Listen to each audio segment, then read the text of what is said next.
Hi, this is Jim from Safety Wars. Before we start the program, I want to make sure everyone understands that we often talk about OSHA and EPA citations, along with some other regulatory actions from other agencies, legal cases, and criminal activity. Everyone is innocent until proven guilty in a court of law. Proposed fines are exactly that, and they are often litigated, reduced, or vacated. We use available public records, news accounts, and press releases. We cannot warranty or guarantee the details of any of the stories we share, since we are not directly involved with these stories, at least not most of the time. Enjoy the show.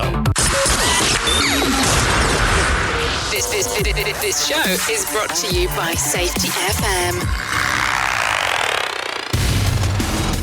And from the border of liberty and prosperity and the highway to the north, this is Safety Wars for Monday, November 20th, 2023. How's everybody doing out there? And check out one thing.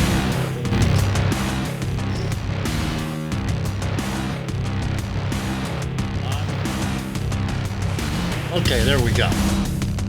Somehow, and I hate Google. I'm Google Chrome, right? And I'm working off of a Mac, and you hit one thing on the mouse the wrong way, and all of a sudden it's like extreme close-up on the video. But anyway, it's been a while here. I did one program last week where everyone who knows me knows what they're, and if you're been a listener or a viewer, you know what we're going through here. We are,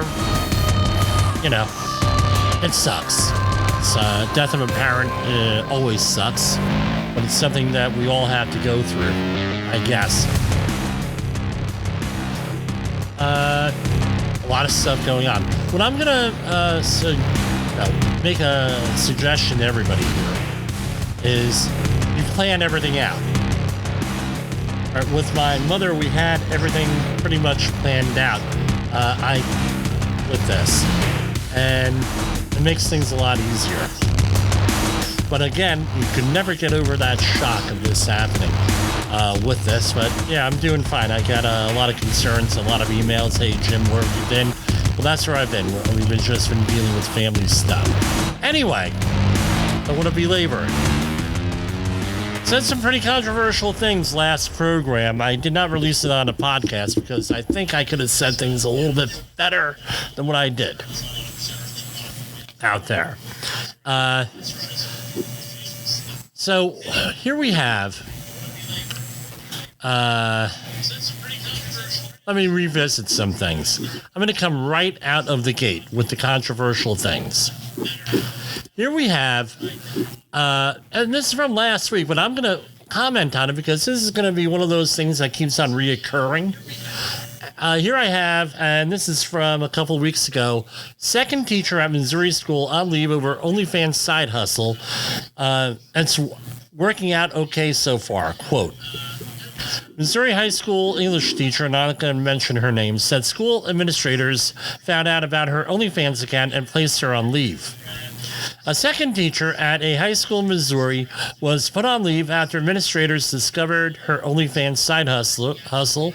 The teacher, 31, said during an interview with a newspaper that she was placed on leave from her English teaching and varsity cheerleading coach position in October after district officials found out about her account on OnlyFans.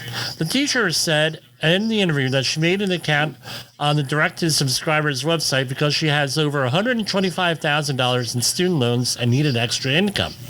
Teaching does not financially support a person, the teacher said. It's really hard to stretch those paychecks during the summer. That's why I did it. According to the report, the pay, which includes the stipend for coaching the students' cheerleading squad, was roughly $47,500. The teacher said she initially took down her OnlyFans account around the same time that fellow English teacher at the same school was placed on leave over her participation in selling explicit content. Weeks later, the second teacher was added for her racing side hustle. According to some of the some of the coverage here, the person, so she was reported after someone recognized her clothing here. But, it's, first of all, the obvious, in this town in Missouri, they're looking for English teachers. Number one, that's the obvious. Number one. Number two, the morality of it. Obviously, there's a moral issue here. No doubt about it. Right? I wouldn't want anyone in my family doing this. Right? I wouldn't want anyone that I know doing this. Hopefully they find better side hustles than this one. All right? Enough said. But let's point out something here. Oh, the morality. I hear them from the morality police again and again and again. I was just discussing this with a friend of mine this evening, a very close and dear friend of mine, the morality police are getting a little bit tired of that. Because they keep on going back to the same issues, and they don't bring about and resolve these issues. But they always have something to run on. They always have something to say. Well, let's add something to this. How many deaths are there a year in work? About 5,000, give or take. Some years lower, some years higher. How about how many workplace injuries? About 2.8 million workplace injuries, non-fatal, roughly. Give or take, different statistics, different area. Okay, I get it. Okay? We have, and these teachers are being encouraged, or other women, not only teachers, mostly women, going into sites like this. Okay, great. Well, there are other things we hear. There are other things. They could go in and learn a trade. They don't have to generate all this student debt. They could go into a trade. They could go into construction. Oh, okay. They could go into this. They could go into that. All right. As if, and the implication is that's a much safer occupation. The average construction worker makes like 40 grand on average. We're not talking company owner. We're not talking necessarily union. Unions obviously make more than non-union, all that's up. Okay, but it's roughly about 40 grand. It's not what they're making here, which is like in excess of $100,000. Some of them close to $1 million a month or more. All right, okay. We also know that during the actors' strike, that the people who do this type of acting often don't make a lot of money anyway, less than $26,000. Okay, great. Now let's look at the other side of the equation here. All right, this is maybe what I wasn't clear about.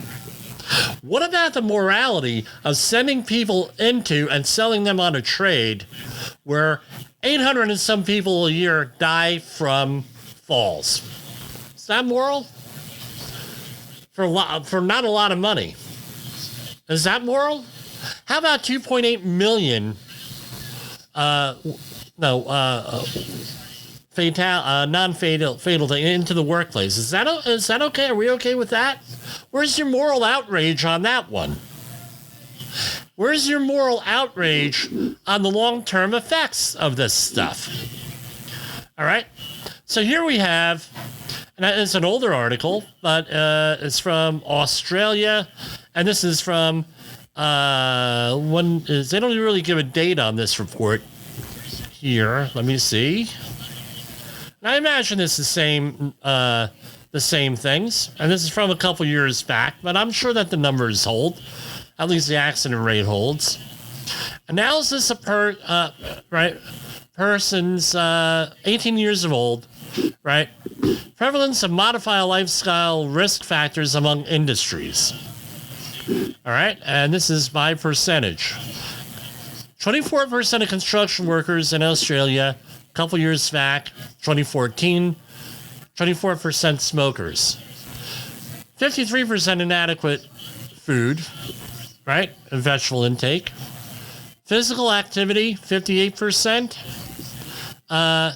Not getting enough accidents, right? Enough exercise. right? That's construction worker. So here we have an increased thing, right? Is that an outrage there? Construction workers? Here we have one from the U.S. Bureau of Labor Statistics. Here we have construction. Number of fatal work injuries in construction 2021, 986. We okay with that? Overwhelming majority of falls. How about transportation? A little bit better, maybe. 976. Transportation and warehousing. Right? How about healthcare and social assistance? That's been in the news. 137. Wow. Are they okay with that? Are we all okay with that? How about number of non-fatal work injuries and illnesses in selected private industries of Bureau of Labor Statistics? Right? 2021. Number of injuries, highest injury rate. Healthcare and social assistance. More injuries than that, right? 169,000 illnesses, 453,000 injuries. Right? So how much more? It's considerably more than construction. Retail trade. More injuries and illnesses in construction. Manufacturing. More injuries and illnesses in construction. Transportation and warehousing. More injuries and illnesses. Accommodation and food service. No, right? We're not outraged about that. We're outraged about OnlyFans. Here we have people literally, and this is everybody, by the way, when we add this all together, going in here and getting hurt at work. That's okay. For less money, that's okay. There's no outrage on that. Should we be outraged on OnlyFans? Yeah, of course. Okay. You have these teachers teaching kids. Okay. Problem here. I get it. I got it all. I know the morality police here. And I know that people are all shocked. They're not shocked on workplace fatalities? Really? What else do we have here? Let's go a little bit more. Here we have from Montana Asthma Control Program, and this is from February 2018. Preventing chronic diseases among employed adults. I haven't been able to find anything more modern, more updated, but I'm going with it.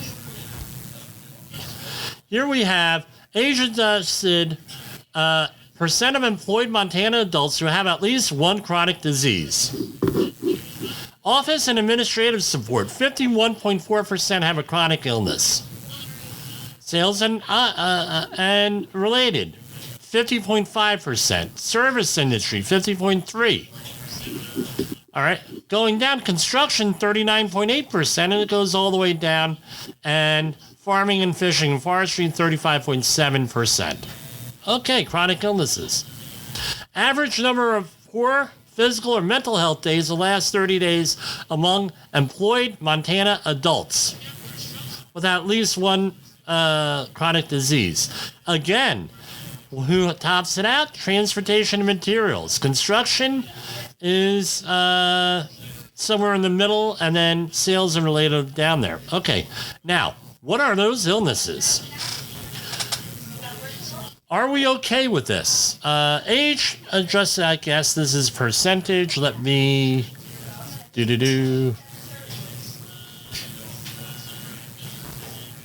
Age adjusted prevalence of selected chronic illnesses among employed Montana adults by occupational disease.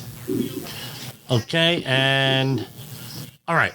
So here we have office and administrative staff support. 22.4% higher rates of depressive disorders than the regular population. Service industry, 21.8 above the average of Montana. Construction workers, believe it or not, chronic respiratory conditions, 10.1% lower than state prevalence, whatever that is, and going on. I mean, there's a lot of data on there as to the illnesses and everything. Well, now we're going into the workforce. What are we sending What message are we sending? I think this is similar to what we have to deal with in the safety industry that we're out there, right? Where they say, and I go into it often at a facility I used to work at,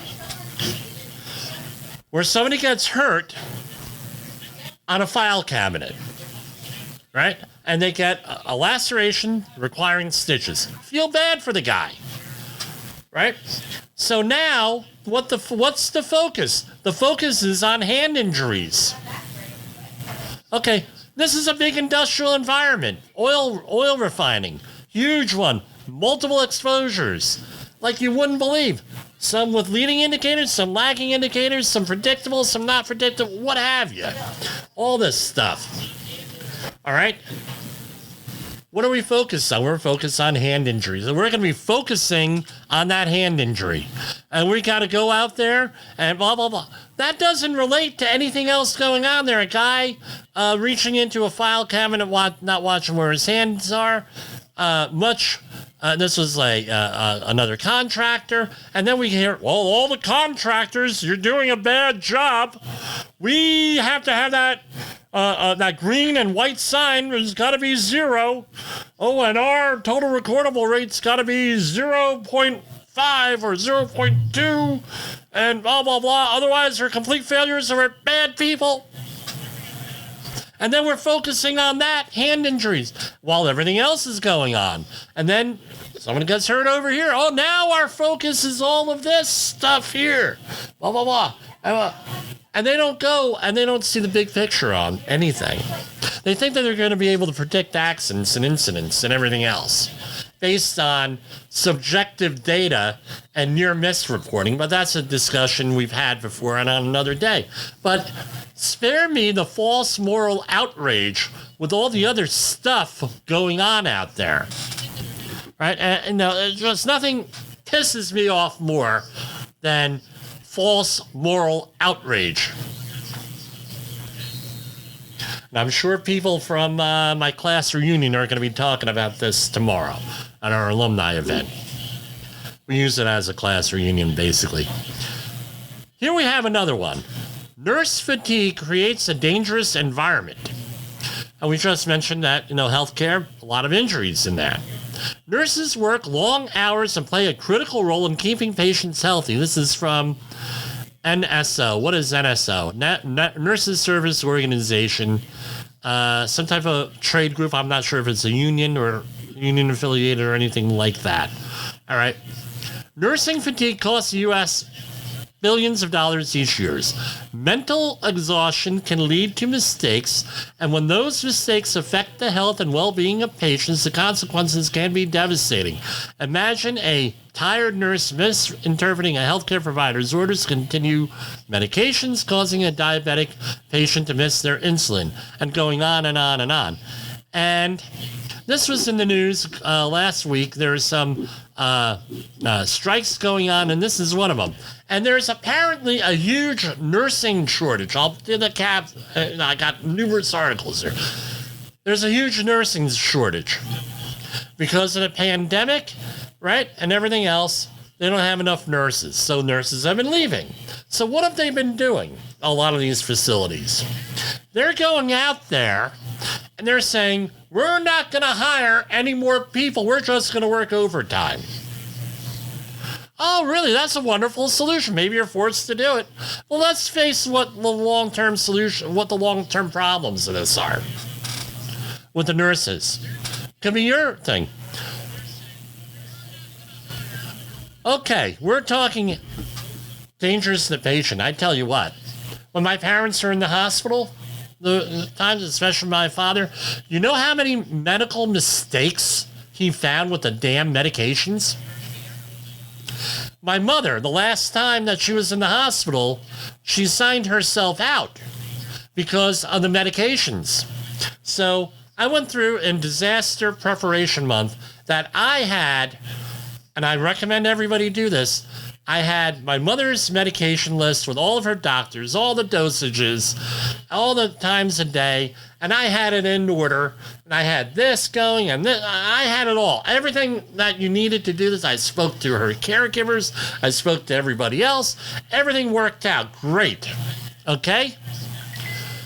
My mother gets admitted into the hospital. I'm not going to mention the one, but it is in Middlesex County, New Jersey. We'll leave it at that. There's several in there. All right. And we go in, and my brother, God bless him, he says, here is her medication list. This is the current list. Here's what the medications are, the dosages, number of times per day, the vitamins that she's on. She had to be on several vitamins because of the medications, that sort of thing, because she, also, these are her doctors. These are the reasons why she's on this medication. And to make it even nicer, I listed them two ways. For my mother, went to take the medications. We had it all in those little trays, things, little tabs where we put them in. And on what I also found out how the doctors have to input it and nurses had to input it into the computer. So I had it listed that way too. So what do you think the list was that they went off of? Not the one that I just updated. Not the one that was from the last time she went in the hospital over a year before that. Oh, was that a result of fatigue? I don't know. What I do know is the nurses are out on strike there, and this was about 3 weeks before they walked out, and there were labor issues, and they had to bring in supply nurses. Was it because of fatigue or not? I don't know. So back to the other point. Rather than hiring new people, right?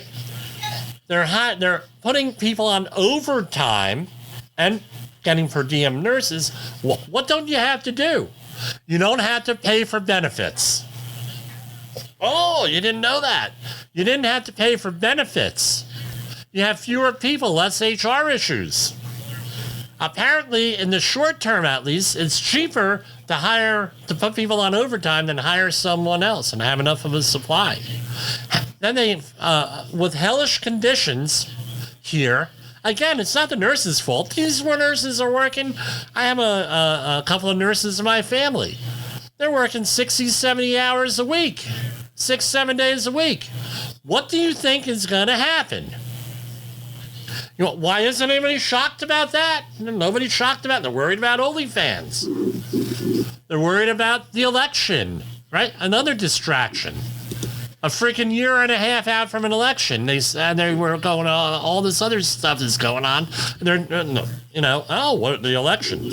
Red man bad, blue man good, right? That sort of thing. I mean, we're being distracted and we're being played here by everybody. Okay.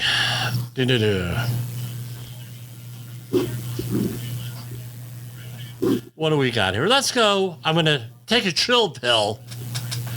We're going to go to commercial break.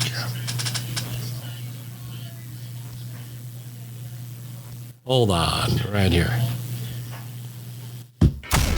In the professional safety community, communication and planning are just a few keys to your program's success. The question many practitioners have is, where do I start?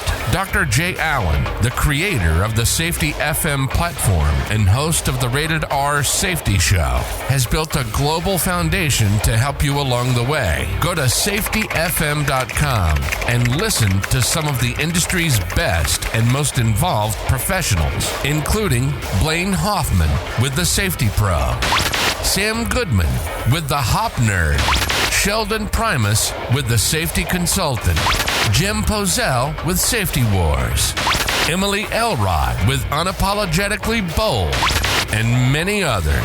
As individuals, we can do great things, but as a team, we become amazing. Dial into safetyfm.com today and surround yourself with a powerful force of knowledge and support.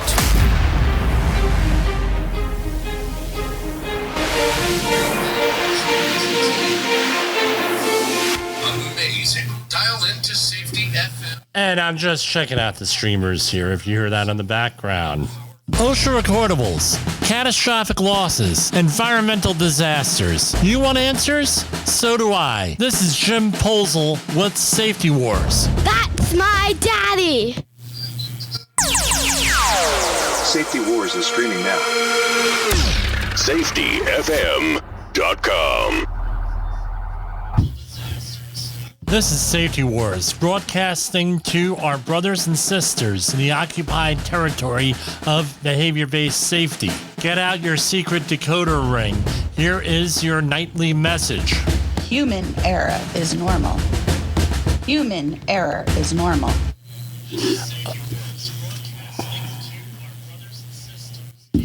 What is the safety war? It is the battle against everything that threatens our community, our workplaces, and our well-being. Here are some of the comments I get. Jim, it sounds conspiratorial. Well, maybe we should have a conspiracy to work safe. How does that sound? Jim, it sounds like some kind of sci-fi fantasy. Well, maybe the ways we mitigate hazards, the plans and the goals we all have are all fantasies and not based in reality. One thing is for sure, what we are doing ain't working. We have over 5,000 people dying a year in the workplace and another 2.5 million workplace injuries. Maybe business as usual isn't getting us to where we need to be. What is our purpose? To empower you, to support you, to challenge safety culture and business as usual. Why? Safe workplaces have leaders with confidence, motivation, and the grit to make the workplace safer. Those workplaces are positive, productive, and better places to work overall. So, are you with us? Together, we can make your workplace safer. We are looking to promote a new batch of safety leaders and cause a safety revolution. Join us at safetywars.com and Safety FM as we fight the safety war. For Safety Wars, this is Jim Posel. That was episode 1, believe it or not. That was the trailer there. Did pretty good on that. I'm surprised. I'm probably going to have to change that a little bit. If I do say, But anyway, I want to thank everybody for bearing with us here. And everything else, I get a lot of good comments. I get a lot of good feedback. Sometimes it's not so good feedback. You just got to let it roll off your back. Here. So, OSHA, I don't know what it is here. Since we've been really getting a lot of steam here in listenership and viewership and everything, they're coming out with fewer and fewer press releases on their website. It's just one of those things. I hope that's, I don't know. I hope nobody's sick or anyway. U.S. I'm going to preface this by saying everyone is innocent until proven guilty. A lot of this stuff is vacated, litigated, abandoned, what have you, negotiated downwards. So, again, when we go into these stories, I try not to, and I slip. I mention names. And so, no, my intention is not to say anything against any companies here. U.S. Department of Labor finds an El Paso machine shop manufacturer willfully exposed employees to dozens of workplace safety hazards. A certain company fined more than $596,000 for 58 violations, including 3 willful. I'm not going to go through all 58 violations, but let's see what the highlights are. 1. Not installing lockout or tagout systems to prevent machines from sudden startups or movement. Failing to train employees on energy-controlled procedures. 3. Storing materials improperly and allowing blocked passageways. 4. Not removing unsafe hits, powered industrial trucks, from service. 5. Failing to enclose vertical or inclined belts and gears for the required guards. Cat's upset back there. Whatever number we're on. Allowing serious electrical hazards related to flexible cords, junction boxes, and fittings to exist. Not developing and implementing a noise monitoring system. So I do have some experience with tool and die shops. My father and brother were journeymen tool and die makers here. So, and I hung out a lot in machine shops when I was growing up. We'll leave it at that. So citation 1, item 1, it was a general duty clause violation.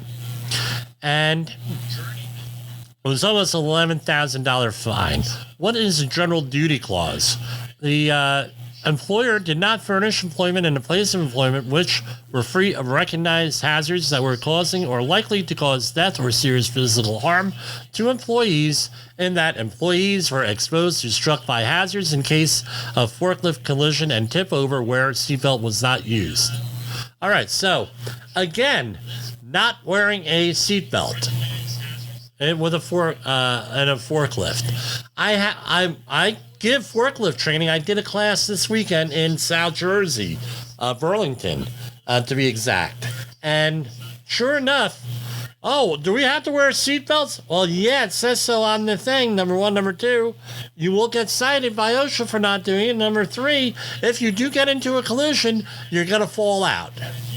If you go in and you roll over, don't think that you're going to jump out of the freaking thing. It ain't going to happen, guys. You have the seatbelt on. Well, I said, you want to see the movies? We could do YouTube, or we could do this other job site. This other site I'm not going to mention. They actually have, it's a snuff movie, right? Type thing, where they're actually showing people getting crushed and killed and everything. And you want to do that? So here we have, they apparently witnessed them doing this over on 3 occasions. I have a hard time believing that the citation officer did not mention this to them the first time, and that they would just continue to do it, because continue doing this. Because there's going to be follow-up. That's usually what a closing conference is for, or that's why you're supposed to go around with the OSHA compliance officer to find out if what he or she are saying. Here, right, I had you just a light there. I don't know. Here. Among other, right? So now, because it's a general duty clause violation, they have to go and they have to tell you how to do this. Well, among other methods, one feasible and acceptable method to correct this hazardous condition would be to establish, implement, and enforce workplace procedures to require forklift operators to use the powered industrial truck seat belts for all operations. Yeah. And number 2, follow the requirements in the manufacturer's operation manual. Citation, $11,000. Citation 1, item 2. Remember, these are all, right? These all could be, right? They're finding things differently now, this year, right? The employer did not ensure, this is serious, that the place is clean. Housekeeping issues, $7,800. Citation 1, item 3. No safety glasses. They found this on numerous occasions, $11,000 for a $2 pair of safety glasses. Really, really great. Citation 1, item 4. Gloves. Right? No gloves. Right? Dealing with chemicals with no gloves, with pH levels of 13.4 to 13.9. Exposing employees to severe skin burns, severe eye damage, and irreversible damage 21 days after exposure, and or permanent irreversible disabilities such as blindness. Guess what? They were probably using this based on this chemical. It was a cleaner, but often they use some similar chemicals for etching, right? Etching onto metals.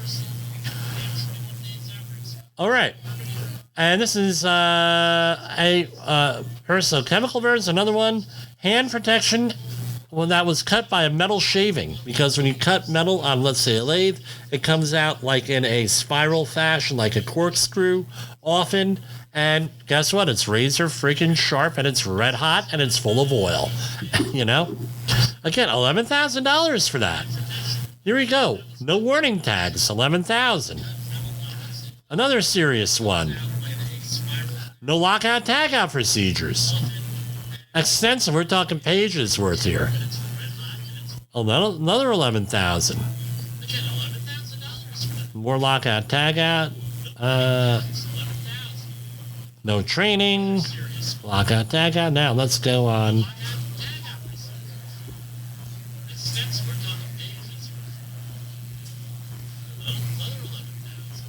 So going on and on and on. Let me zip through here. Okay. Storage issues. 9,376. They were blocked exits. Right?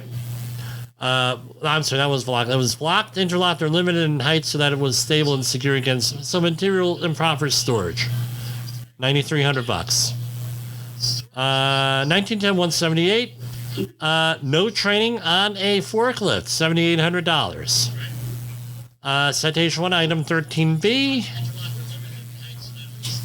No training on the forklift.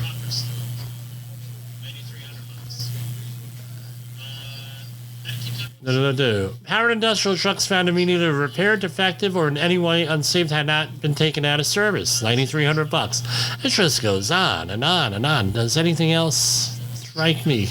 I mean, I don't know. I don't know the size of the company. They got a nice website, I'll say that.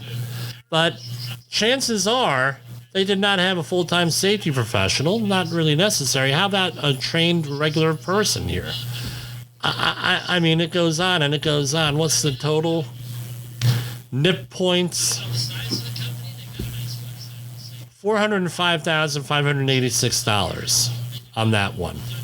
And there's another one, too, for another facility that they have. Noise monitoring. So in construction, it's a little bit loosey-goosey for noise, but for manufacturing, I mean, there's a lot going on there with that. And by the way, so on or about blah, blah, blah, the employer did not develop and implement a monitoring program with noise levels equal or exceeding the 8-hour time-weighted average of 85 decibels at 87.8 decibels. This condition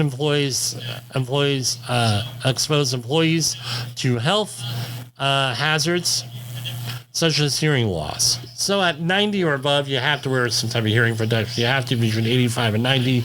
You got to monitor it and try to, use a hierarchy of controls, that sort of thing. That's my understanding of noise. So let me get this straight now. For OSHA to come in here and do this, all right, so this happened.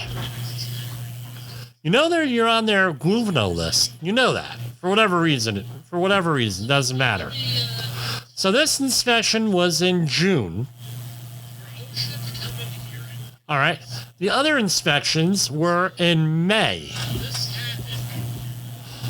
Wouldn't you have gone, maybe, and perhaps just thrown it out there?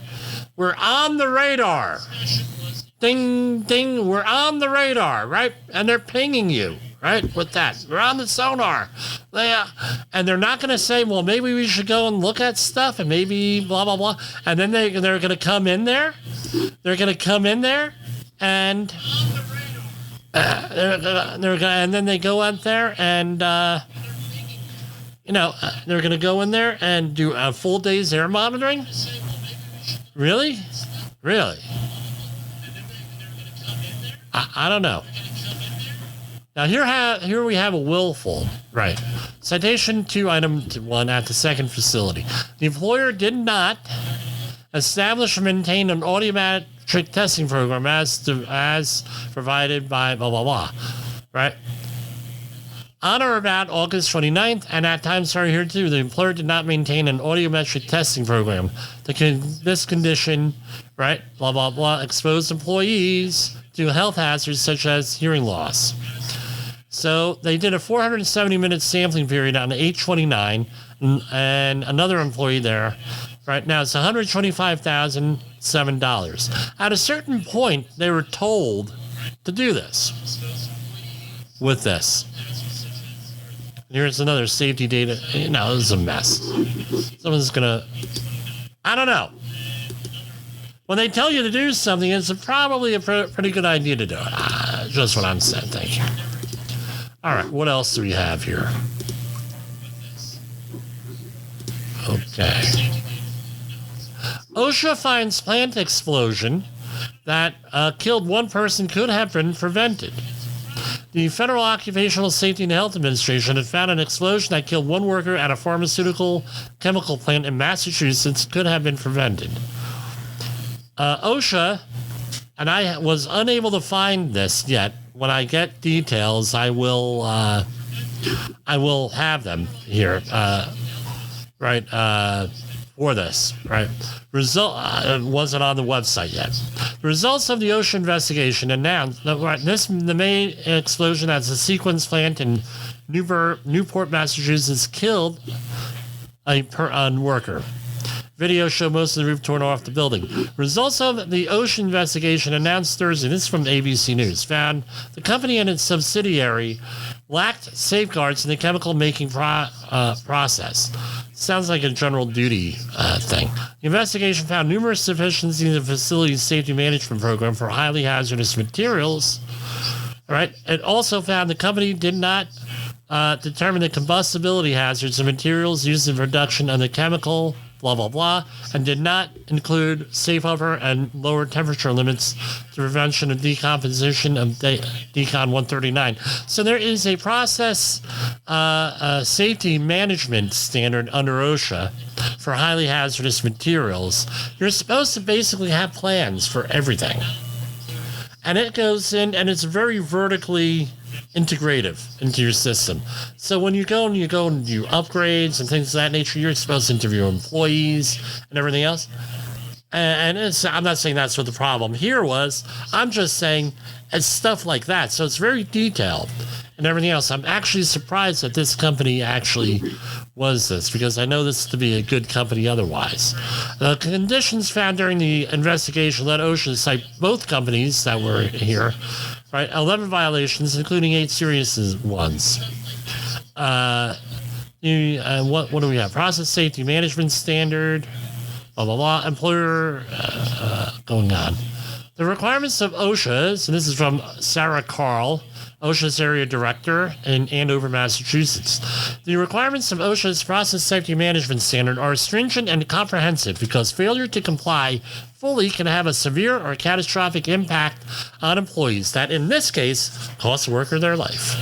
Employers must rigorously, completely, and continuously scrutinize, update, and maintain each element of the process properly to identify and minimize hazards and protect workers' safety and health. Right? And going on. So when we get more information, we'll share it with you on this one, right? And what else do we have here?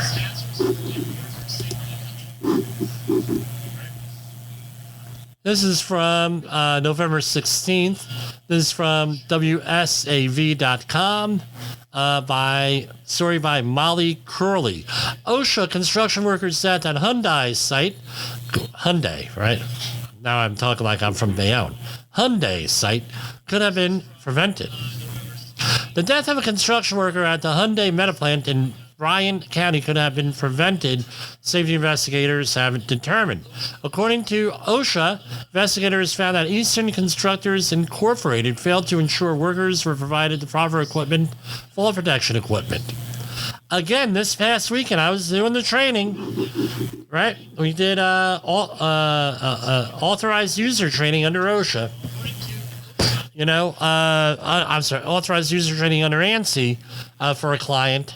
Again, I don't know. What you end up having to do is you have to enforce the rules. There has to be someone there to enforce the rules. I know we try to say, well, eliminate hierarchy of controls, this and that, but there's got to be someone there to enforce the rules and take the proverbial bull by the horns on all this stuff. And that seems to be what's lacking in a lot of these situations. And I do understand that accidents do happen and things happen at random. You can't really control for them. But often this is one of the ones that's like obvious, right? It's like a hole in the floor. I don't know what this is. I'm not saying that's what happened here, but OSHA has not released these citations here. This one was in the news in our last week in the New York area here.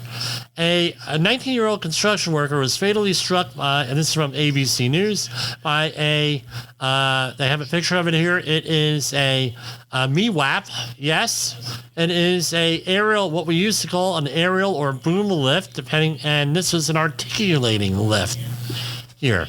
The victim was directing his father through an intersection in the East Village shortly after 8:30 a.m. The son was attempting to guide his father onto a flatbed truck through a busy intersection. The victim was then apparently run over by the lift operated by his father. Now, I don't know what, I'm sure we're going to be getting more things here on this, and rest in peace to, and our condolences go out. Now, you're going to say, well, Jim, he ran himself over. Blah, blah, blah, and I know I'm hearing that from some of you folks out there. Now, I'm going to Google real quick here. And because there is a statistic here.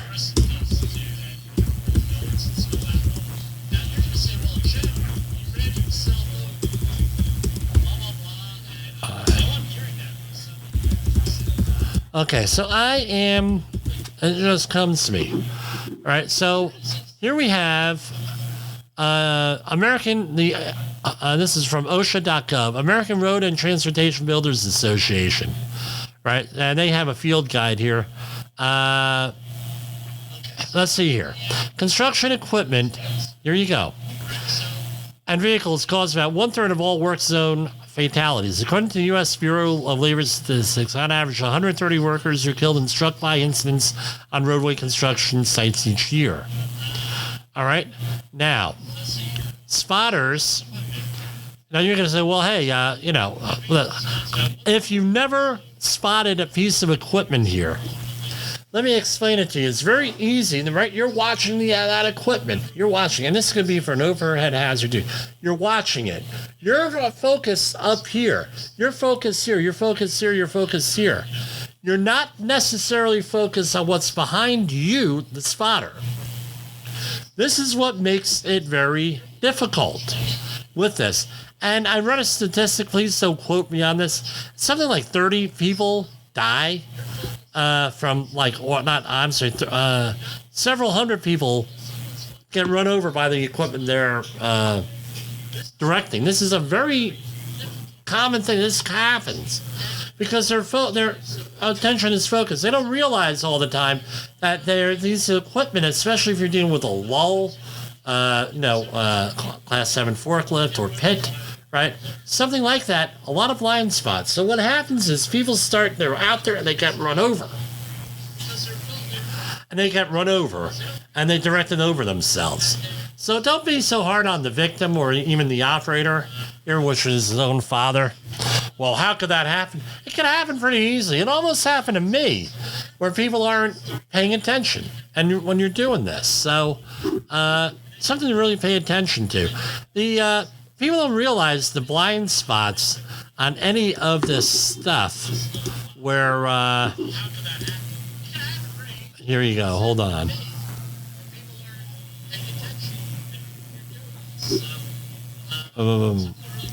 It's, the spotters, I don't know with that. Okay, that's fine.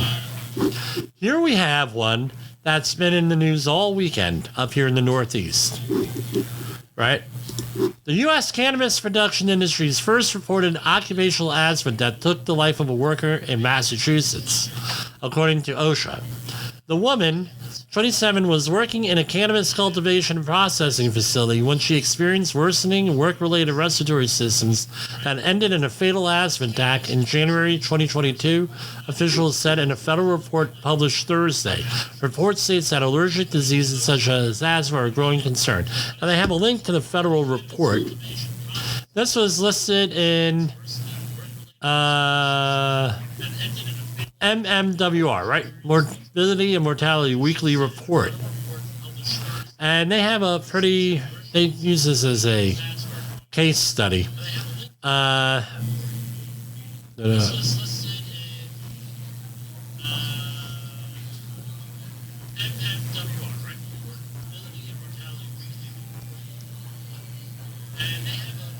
Basically, I'm reading this real quick. I'm probably good for a case study later on. But basically, the woman, had a history of asthma and everything. And it gets to a point here. What do you do with that? Do you put the person in a respirator? If they have asthma, chances are they're not going to have a respirator, not going to be able to be fit for a respirator. What about some of the other things? How do you control for this? If you have someone with breathing issues here with this, what kind of safeguards are you going to have in place? Right? Let's not talk about PPE. This is one of the things where the woman probably couldn't wear a respirator. There had to be other controls here. And according to the report on CBS News, the report said the worker's death illustrates missed opportunities for prevention, including workplace exposures, medical surveillance, and treatment according to the current asthma guidelines. So this is another thing. Do you have someone at work with a pre-existing condition, and are you prepared for responding to that? We talk about this in our first aid CPR training at 8, and you can have that training too, 845-269-5772, or Jim at safetywords.com. All of this stuff here with this. So I want to close out with another thing here. Let's see if I could pull it up here. This is from last year. I think I did a podcast episode on this 2 years ago. The dangerous method for cooking your Thanksgiving turkey leads to $15 million in damages a year. Any guess on what that is? Any guess? Deep frying a turkey. I mean, some of these stories, you're talking to a man who likes to watch Fail Army on Pluto TV, right? With this. So, $15 million in damage. I have an article in front of me. Right? And the insurance information reports that on Thanksgiving Day, each year there are roughly 1,000 home fires, presumably from this. So what are some of the safe ways of handling this? This is from the U.S. Fire Administration, FEMA.gov. They have turkey fire safety. Turkey fryer fire safety. Wow, that's a tongue twister. Frying food puts you at the greatest risk of cooking fires. Before you fry a turkey, review these steps. Turkey fryer, what I'm going to tell you to do is take the thing, put it in your driveway, far away from everything else, or in your backyard, way away from everywhere else. Make sure you have either a garden hose or a better yet, fire extinguisher, because I tell you what, the oil catches on fire. Throw water on it, you're going to have a bigger issue. So make sure you have an A, B, or C fire extinguisher with you. Type C, right, for fire with that. All right. Turkey fryers can tip over easily, spilling hot cooking oil over a large area. Make sure your turkey fryer is on a sturdy, level surface and do not move it once it is in use. Right? Make sure that it's at least 10 feet away from your home and not under roof eaves. An overfilled cooking pot will cause cooking oil to spill when the turkey is put in. So it's like the old displacement thing, right? You put the turkey in and it all splashes. Test the amount of oil you need by filling your fryer with water. Place the turkey in the pot. So you do a bench test on that, right? So fill it up with water, you drop it in. Okay, I know I need this much oil, blah, blah, blah. A partially frozen turkey will cause cooking oil to splatter when you put it in the cooking pot. Make sure your turkey is fully thawed without frost on it before you fry it. Without thermostat controls, deep fryers can overheat oil to the point of starting a fire. So make sure you have a thermostat. And make sure you have PPE, protective oven mitts, and they say you consider using electric or air fryer. Air frying a turkey, I don't know how that would turn out, but I'm willing to with that. So that's something you can consider that with that, a public service announcement from your team here at Safety Wars, right? We are a team. Okay, I don't have the hat on today. Don't know what the hell I did with that hat. But anyway,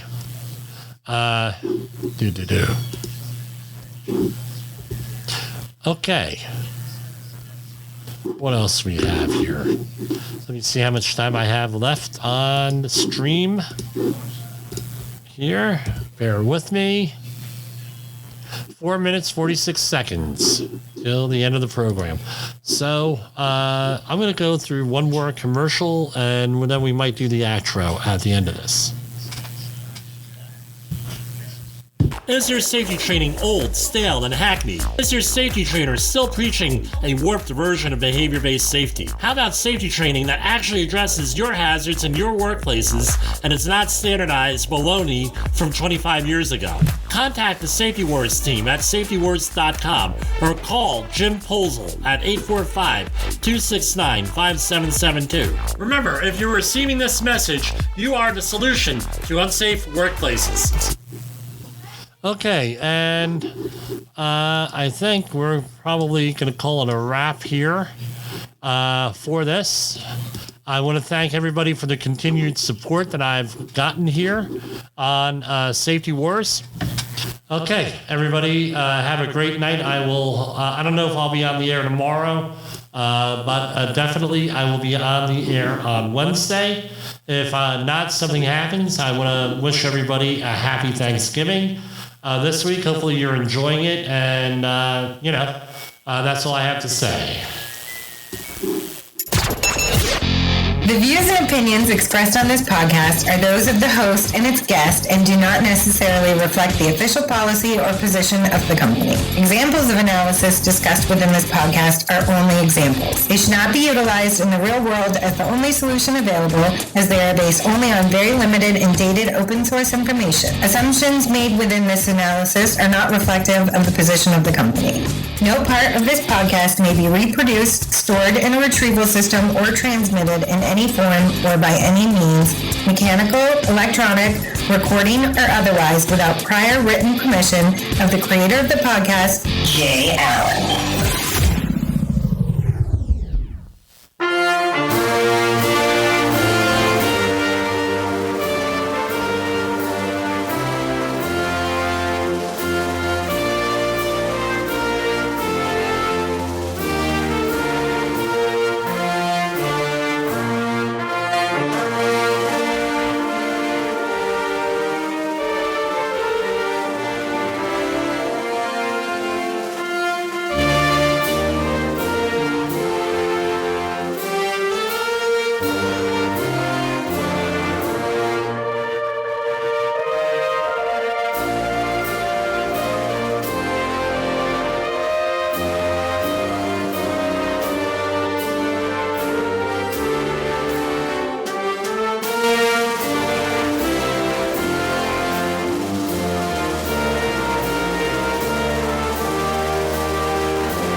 Unpredictable world, one voice rises above the chaos.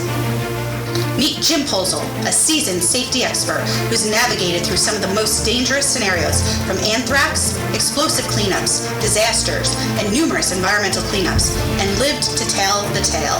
Now, he's bringing his wealth of knowledge, insights, and experiences to you through Safety Wars. From workplace hazards to the hidden dangers in your own home, Jim covers it all. With his engaging storytelling and expert analysis, Safety Wars isn't just a podcast. It's your guide to a safer world. Join Jim Posel and become part of the Safety Wars revolution. Available on Spotify, Apple Podcasts, YouTube, and wherever you get your podcasts and videos. Safety Wars. Your safety is our mission.